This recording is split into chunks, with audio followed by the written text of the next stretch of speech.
Tuliamini waganga wanaweza kutupumzisha. Mizigo yetu tuliamini maji yanaweza kutupumzisha.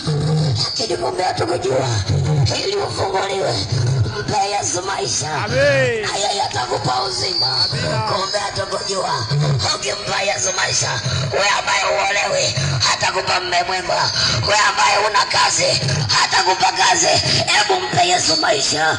Usimpe shetani maisha yako, hatakukulosa, hatakugaragaza. Uondoe huo mzigo wa dhambi. Punga mkono kama unanielewa. Yes. Amina. Yesu alipofika kwenye kaburi la Lazaro, akasema liondoeni hilo jiwe. Yaani ile sina alisema liondoe ile jiwe ambalo limemfungia Lazaro asitoke nje.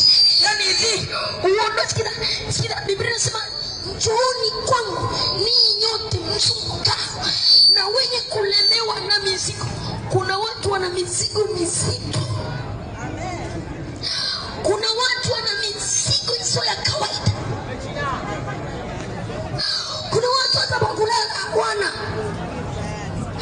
Kuna watu maisha yao ni matatizo, madeni, mizigo hiyo.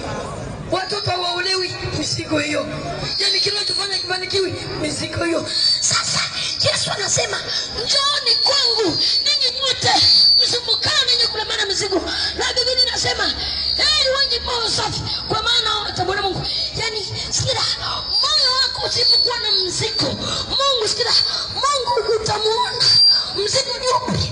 Dhambi ni mzigo, matendo mema ni mzigo. Kivipi?